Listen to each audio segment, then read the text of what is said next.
Demeure attaché à la vision. Ne t'éloigne pas de la vision. Si la branche est coupée du tronc, elle ne va plus porter de fruits. Donc, la condition essentielle, c'est vraiment de demeurer attaché. L'une des épreuves pour que Élisée prenne l'onction, c'était l'épreuve, j'allais dire, du demeurer. De rester connecté, de rester présent, de rester à côté, de ne pas se détacher. Donc, il est important de demeurer, d'être dans le même environnement. Donc, Élisée est resté avec Élie à Gilgal. Élisée est resté avec Élie à Bethel. Élisée est resté avec Élie à Jéricho.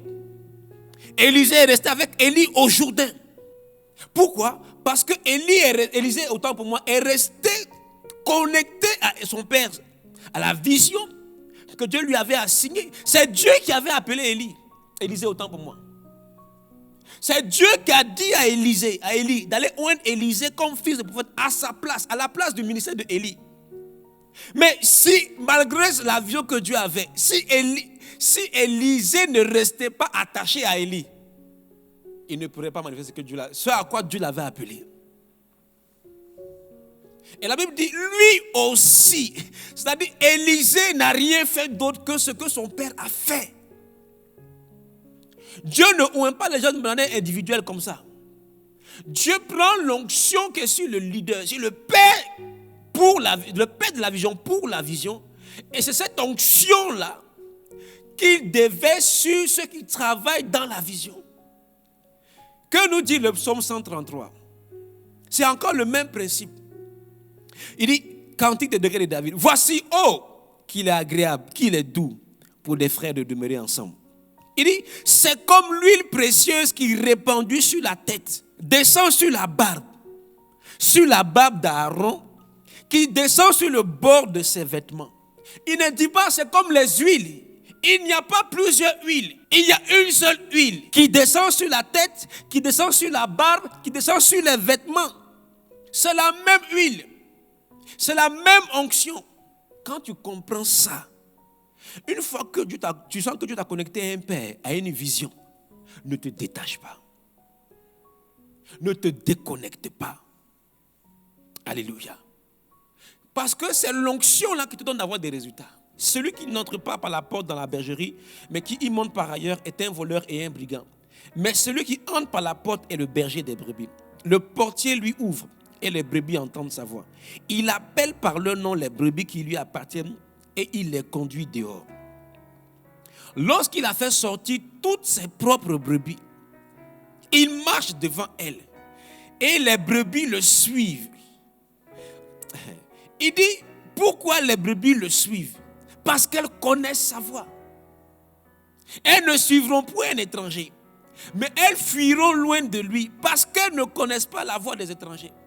Jésus dit, lorsqu'il a fait sortir les brebis qui lui appartiennent, lui, il se met devant elles et puis il marche.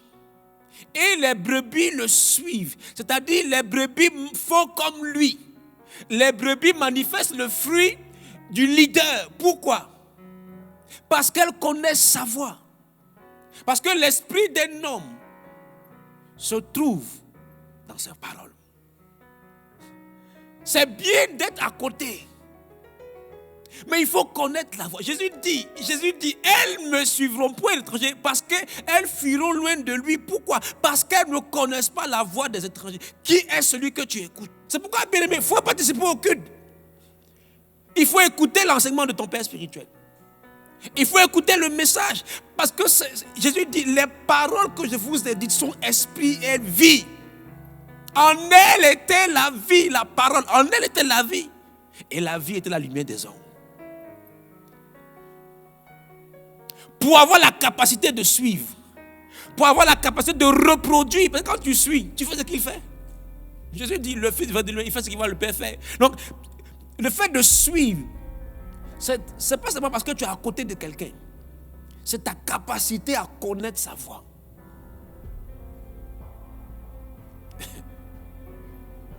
Si tu ne connais pas la voix, tu ne pourras pas reproduire. tu ne pourras pas reproduire ce qu'il fait. C'est pourquoi sature-toi de l'enseignement de la maison. Mais il y en a qui écoutent tout le monde. Tu écoutes toute la terre.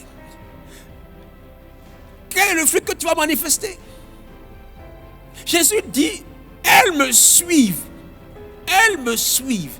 C'est-à-dire, elles marchent dans mes pas. Pourquoi? Parce qu'elles connaissent ma voix. Quelle est la voix que tu connais? Quelqu'un peut être ton berger. Quelqu'un peut être... Mais si tu ne connais pas ça, tu ne pourras pas le suivre. Ce qui te donne la capacité d'être le disciple, c'est la connaissance de la voix que tu as.